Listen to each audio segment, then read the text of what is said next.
All right, good morning. For those of you who do not know who I am, my name is Pastor Stephanie. Well, I'm Stephanie, and then my role here is pastor. And we're so glad that you're here this morning. And it does feel there's all of a sudden the sun comes out and people have way more energy. Are we plants or something? I don't know, but this is what's happening so far. So welcome to this beautiful Sunday morning. Today is the 5th Sunday of Lent, which is the season of preparation before we reach Easter Sunday. Now, throughout Lent, we have taken some time to engage in a historic practice during this Lenten season, and that is to lament. So we have looked at several Psalms of lament, making space for our anger and questions. Some of you are loving this. Some of you can't wait for the sadness to be over. We have sung and read words from the psalmists as we have lamented our unfortunate decisions that have caused our current predicament. We have lamented when we are feeling weak and alone, lamented why bad things happen to good people. And last week, we lamented when the oppressors appear to be winning as they make life very difficult for the vulnerable and marginalized. Even within one genre of psalm, the Psalms of Lament, we have embraced the sheer scope of the Psalms' content, as Joshua T. James points out in his book, Psalms for Normal People, which is a really fabulous quick read on the Psalms if you're looking to engage with the Psalms further. And while there are certain cultural contexts for us to be aware of as we read this ancient text, we've embraced how truly diverse this collection of ancient Israel's prayers and songs are, and also how universal they all feel. There seems to be a lament for whatever it is you are wrestling with, and we can find resonance with their experiences and the feelings in the words of these psalms. And today is no exception as we turn to Psalm 71. Today's sermon is titled, Lamenting in My Old Age. Now, first, I hear that, if I'll address it, wait a second. Okay, first, a little bit of context for this psalm. The 150 psalms that we have in the book of Psalms can be divided into 5 books. So you'll see here Psalms 1 to 41, or book 1, 42 to 72, and onward. Joshua T. James, the author of the book I recommend, he calls the Psalms a 5-disc box set of an unknown number of ancient Israelite poets' greatest hits. And there are themes and reasons why they are sectioned off into these different books. For example, the Psalms might be written within a particular era. Psalm 71 falls in book 2. Book 1 and 2 are focused on King David and his story, and you'll notice that David is indicated as author in the superscript in your Bibles. You'll have the psalm number and then a little title. He's indicated as the author for a vast number of these psalms in the 2 books. The last psalm in book 2 ends by saying, "This concludes the prayers of David, son of Jesse." Yet Psalm 71, the one that we're looking at today, is kind of odd, as it does not specifically have this title, and therefore doesn't link it as explicitly to King David. Though it is specifically placed as the second last psalm in book 2, and the writer of the psalm is clearly depicted as an old man, near the end of his life. So it seems like the editors of the Psalms, the ones who put the whole collection together, are trying to point to David as author, and specifically placing Psalm 71 in this place in the book, near the end, as the entire content of the psalm points to the psalmist lamenting in one's old age. So we can almost picture old King David. He's lived this whole life, and he's nearing the end, and he's looking back at what has happened in his life, and he's addressing the experiences that he's had, and now he's writing this prayer. Now, I would like to address the elephant in the room that made you all laugh when I said we're talking about lamenting in my old age. I realize that, Lord willing, I'm not near the end of my life, let's just say. I am not, quote unquote, old, though I am about to turn 40 in a few days, so that's all relative, I think, if you ask about age, because I'm sure feeling older. If you ask Molly and Stephen, I probably am so old. When you talk to my children, I'm definitely old, especially compared to Scott, who is almost 3 years younger than me. And so they just think I'm ancient. They're like, "Are you turning 100? I was like, "No, not quite." But I recognize that I'm not in the same place or the same stage of life as this psalmist. Let's just get that out of the way. I don't know what it's like to be in the twilight years of my life. I fully recognize that.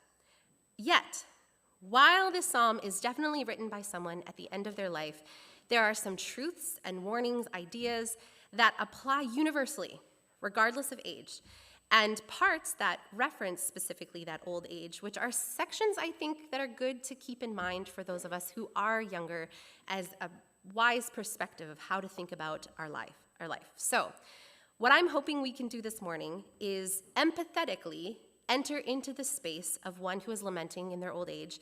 And if you are in your old age, this is for you, okay? And all together we will find some resonance of our own experience, regardless of our age. As has been our pattern throughout this series, we're going to read the psalm in the manner that was originally intended, which means we're going to put this psalm to music. So I've asked the worship team if you'd like to come back up. They're going to share with us a musical version of Psalm 71 that a musical duo, Poor Bishop Hooper, has done. Now, this duo has done a song for every single psalm, so if you enjoy this one, we also used it for Psalm 51, their version. I encourage you to look this artist up. They're wonderful. So as they prepare to lead us, let's listen and meditate on the words of Psalm 71. And as you are well aware of now, Psalm 71 is written by an older psalmist. You'll notice phrases like, from my youth, or do not cast me off in my aging, old age and hair's gray. So those kind of phrases that will put us in the mindset of an older person. As this is a lament, we are going to hear the struggle.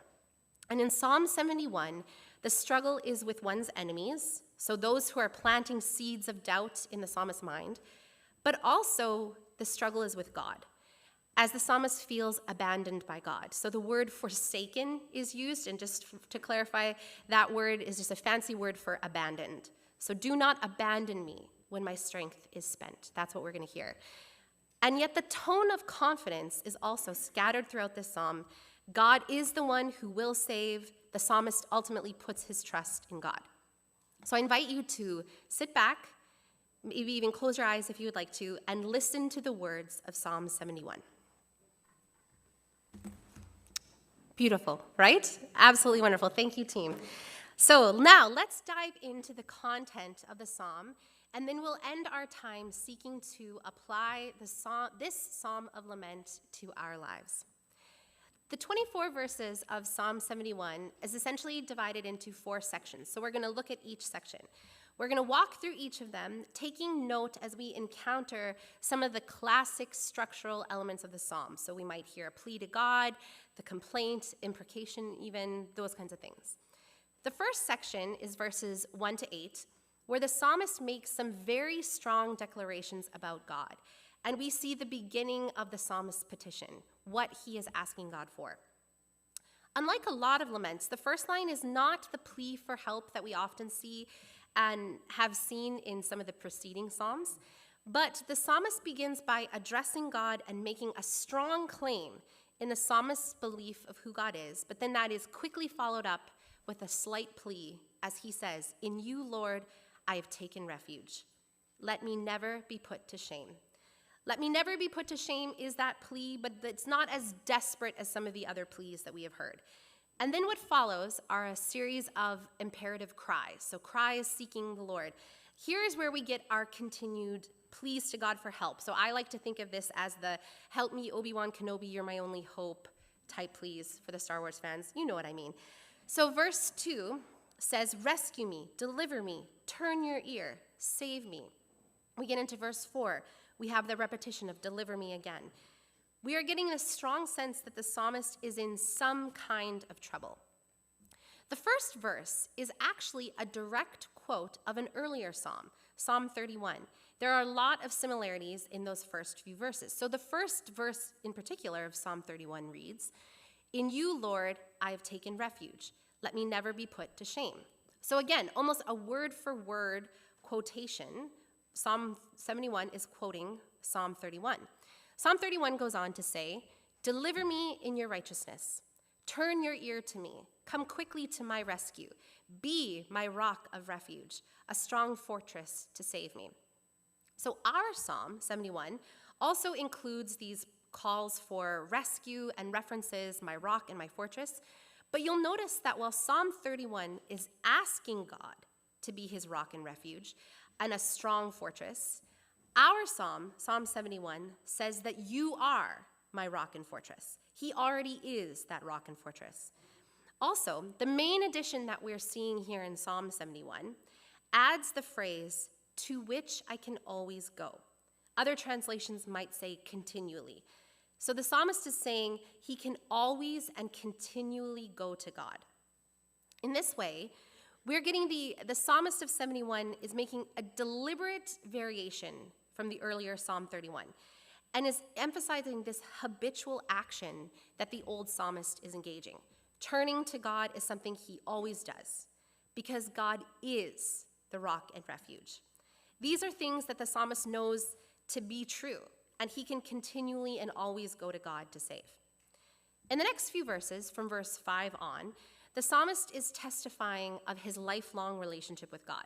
So verse 5, talks about how God has been his hope and confidence since his youth.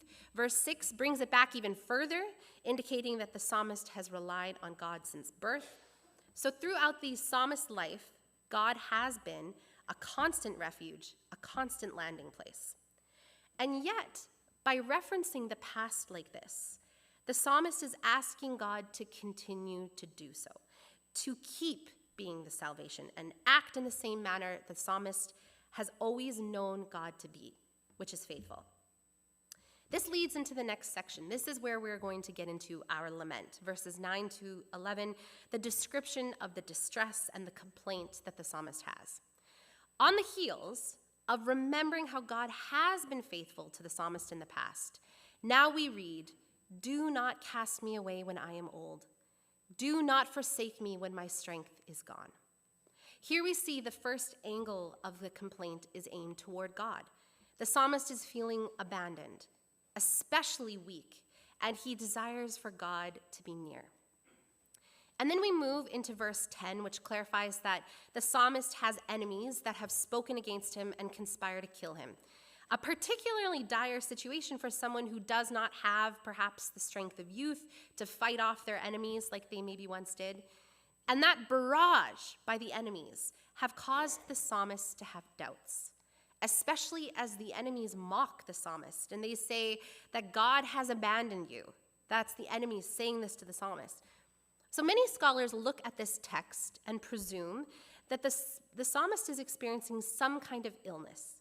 And because of this illness, the enemies of the psalmist now believe the psalmist is experiencing this illness as a divine punishment. Now, this view is very consistent with what we know of ancient Near Eastern culture, that see God as some kind of divine arbiter or judge, and sickness is always a punishment from the gods. So perhaps this idea has also started to infiltrate the psalmist's mind. The worry of some kind of wrongdoing, have I done something wrong, God, is starting to take root, though we do not have any confession of wrongdoing. So the psalmist has not necessarily done anything wrong. Regardless, the enemies are starting to plant doubts. One author pointed out how the poetic words tell a human truth. A few sentences of accusation and hurt can challenge a lifetime of a relationship. The enemies have caused doubt to spring up. God has been faithful throughout life, but what if this time God has turned and there is no rescue? But what if?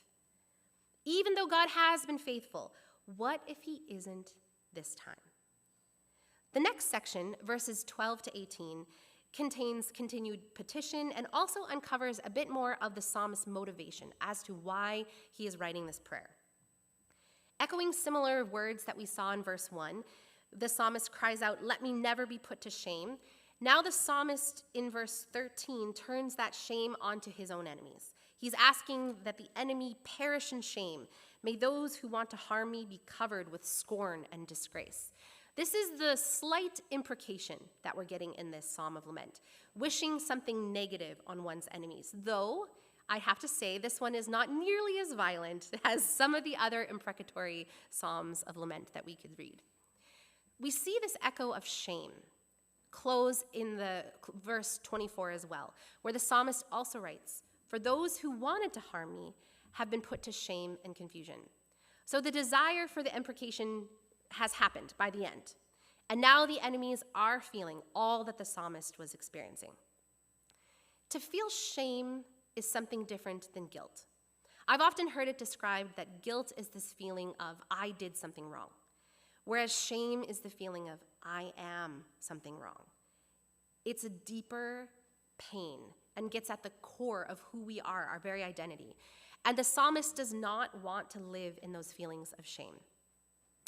Now, as is common with the Psalms of Lament, we also find a series of very confident assertions by the psalmist as well. The psalmist says, I will always have hope. I will praise you more and more. My mouth will tell of your righteous deeds. I will come and proclaim. I will proclaim of your righteous deeds. And then later, I declare. Very confident language. Whereas the harmful speech of the enemies have caused doubt, now the psalmist is using speech to proclaim praise, using speech for gratitude. The psalmist is saying, even in the face of this difficulty, I will be grateful and I will praise you, God. And a theme about God emerges as well. We see that of God's righteousness. It's mentioned repeatedly in the second half of this psalm. The psalmist holds to the belief that God will set to right all that is wrong. The psalmist's belief of God's righteousness, that God will set everything right, dovetails with this theme of old age. As the psalmist reiterates how he faithfully followed and praised God from youth now into his old age, and will continue to tell the younger generations all that God has done and will continue to do. And we end with verses 19 to 24. This is, as often happens in the lament, we have a turn to praise, which praise has been throughout the entire psalm, but especially at the end, the psalmist proclaims God's righteousness yet again, how God can and will and does make all things right. Verse 20 is a very key verse in this psalm as we read, though you have made me see troubles, many and bitter, you will restore my life again. From the depths of the earth, you will again bring me up. Notice the location difference in this line, the imagery that we're getting. The depths of the earth, or the valleys, if you will, an image that comes up a lot in Scripture. That is where suffering and oppression happens, and yet God brings the psalmist up out of that valley and relieves him of his suffering. There are enemies. There will be illnesses, and we will suffer. There will generally be difficult times. Times when we are mad at our circumstances, at other people, and even at God. We all experience something akin to what the psalmist is experiencing here. And even as faithful followers of God, we're going to experience suffering. We know that. But the psalmist continues to assert a belief in God's goodness, righteousness, saving power. This moment of doubt, this moment of feeling abandoned by God, does not end one's faithful following of a faithful God. This one blip in one's troubles does not negate all who God is and that lifelong relationship the psalmist and God has. And so the psalmist's response is that of worship. He says, I will praise you with the harp for your faithfulness, my God. I will sing praise to you with the lyre, Holy One of Israel. My lips will shout for joy when I sing praise to you. I, whom you have delivered, my tongue will tell of your righteous acts all day long. For those who wanted to harm me have been put to shame and confusion. So it appears, as I mentioned, from this very last phrase, the enemies are now put to shame. They are now put to shame and confusion. That not only is there a belief in God's righteousness and goodness, but the psalmist's cries have also been answered. God has made it right. We see the full journey of his experience in this psalm, from explaining to God what is wrong and asking for God's intervention, to seeing that God, yea, you have intervened, and everything has worked out. Now that turn to praise, of course, is a whole lot easier when we have seen everything work out, doesn't it? It seems a lot easier. It's a lot more difficult to do that turn to praise in the very middle of our suffering, when the enemies are coming at us, when we're feeling weak. And yet, the praise was throughout the psalm. We saw that even in the midst of his suffering, this psalm is filled in the confidence that God is the rock fortress, and the one who saves. So now that we've walked through this psalm, let's circle back to some of these main ideas and themes and how can we apply this psalm to our life. Now let's consider aging for a moment, and let's consider how aging is talked about in the Old Testament. There are 3 books I want to draw your attention to in the Old Testament. They're wisdom books, that's their genre, and all 3 are traditionally attributed to King Solomon. We have Song of Songs, Proverbs, and Ecclesiastes. Now we know King Solomon. He is the one who is David's son that he had with his wife Bathsheba. After all the messiness that originally happened between David and Bathsheba and after the death of their first baby boy, eventually David and Bathsheba have another son and they name him Solomon. You'll also remember from our study in Advent that Bathsheba had a big hand to play into how Solomon became king, if you remember. Now, Solomon is the king in Scripture who is famous for, well, I think he's most famous for having a lot of wives and a lot of concubines, but probably most famous for his wisdom. Through an interaction with God in 1 Kings chapter 3, when Solomon he's very young, God appears to Solomon in a dream and asks Solomon what he wants from God. And Solomon famously asks for wisdom. Above all else, wisdom to rule better and to guide his people, to be able to discern right from wrong. The question pleases God, who notes that Solomon could have asked for long life, could have asked for wealth, but no, he asks for wisdom. I wonder if Solomon had that moment of, oh wait, that was on the table. I could have asked for those things. No, he asked for wisdom. And God grants Solomon a wise and discerning heart. Now again, I do have to wonder how wise and discerning he could possibly be when he marries 700 wives and has 300 concubines, but that's a story for another time. So back to our wisdom literature for a moment. Rabbinic tradition holds that Solomon wrote Song of Songs as a young man, Proverbs when he was around middle age, and Ecclesiastes as an older man. Now, I don't necessarily hold very strongly to Solomon as the specific author of these books. I do not believe he sat down and wrote them out on a scroll. I think he was too busy ruling, and he did have 700 wives to talk to. But I do believe that he did inspire a lot of these writings, or that some of the books are attributed to him and his wisdom sayings, even if he didn't sit down specifically and write them out.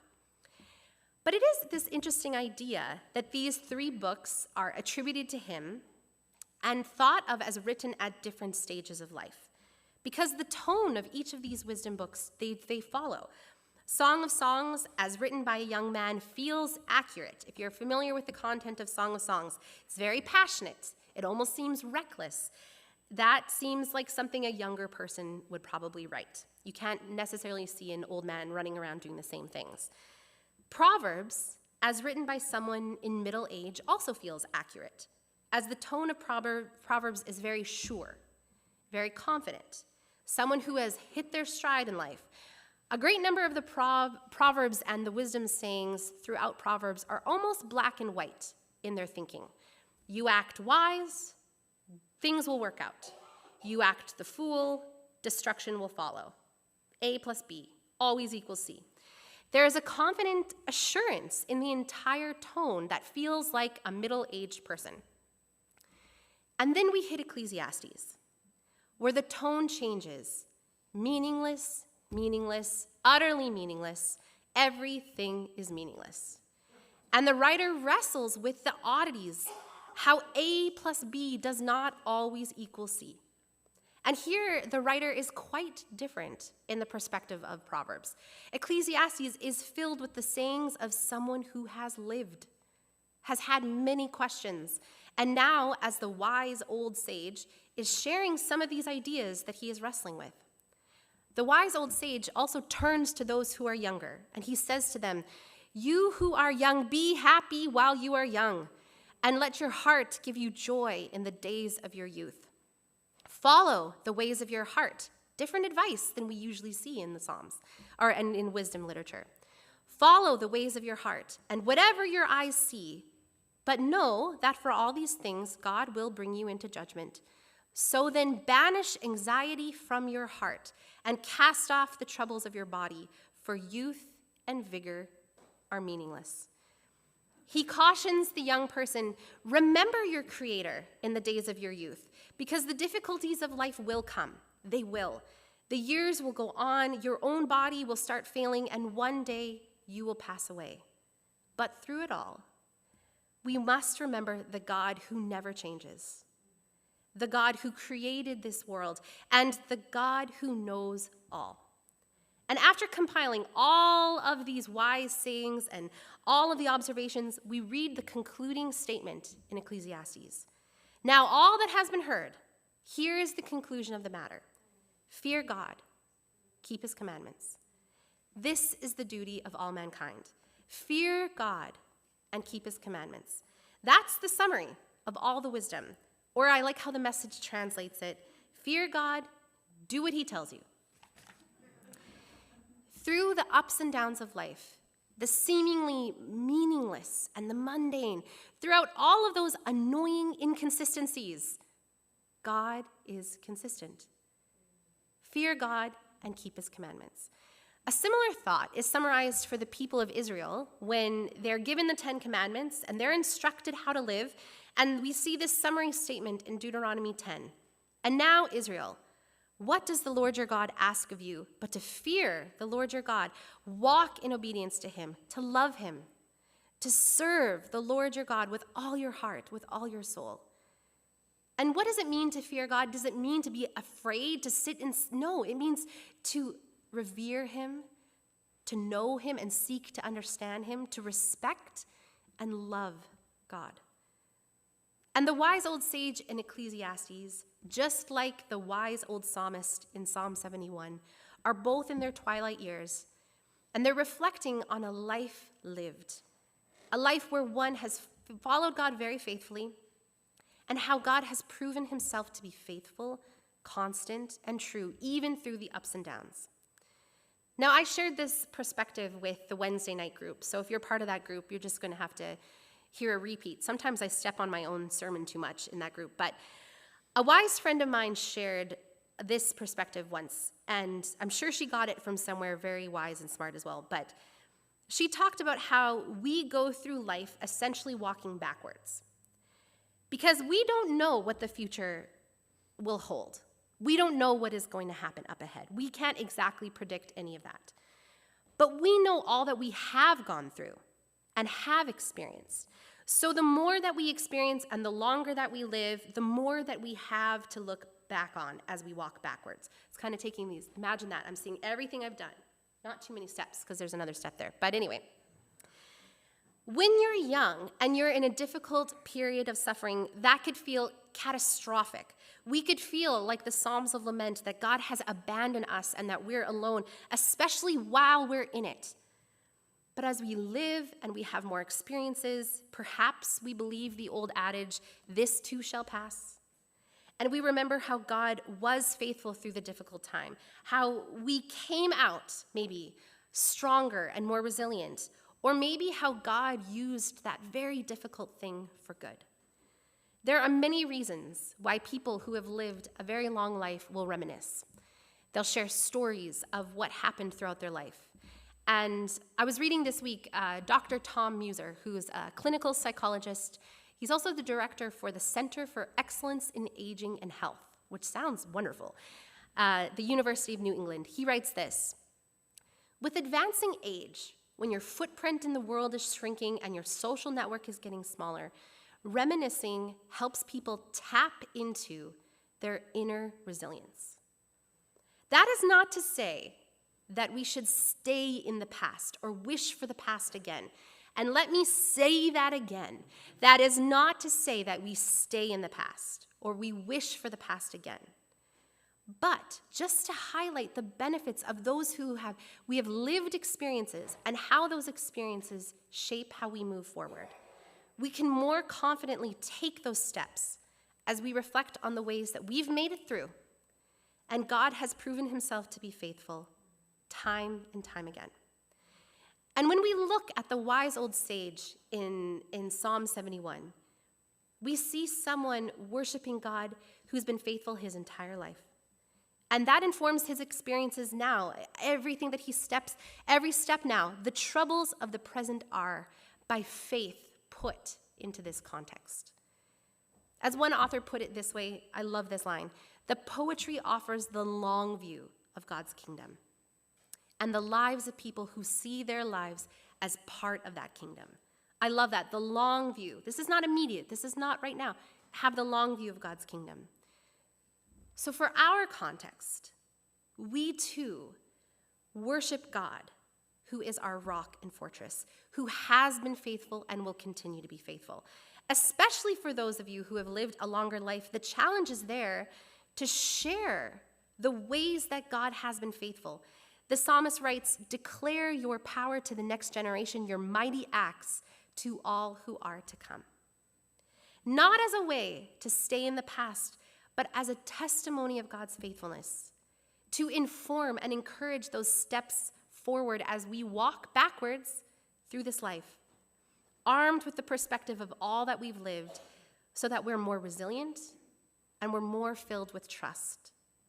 And even when our strength is failing, and even when the hair on our head might be turning gray, we can choose to praise. Choose to say, "I will praise you with the harp for your faithfulness, my God. I will sing praise to you with the lyre, Holy One of Israel. My lips will shout for joy when I sing praise to you, I whom you have delivered. My tongue will tell of your righteous acts all day long." Now, will you stand? I'm going to invite the worship team to come. Will you stand as we together praise God for his faithfulness and for his goodness all the days of our life?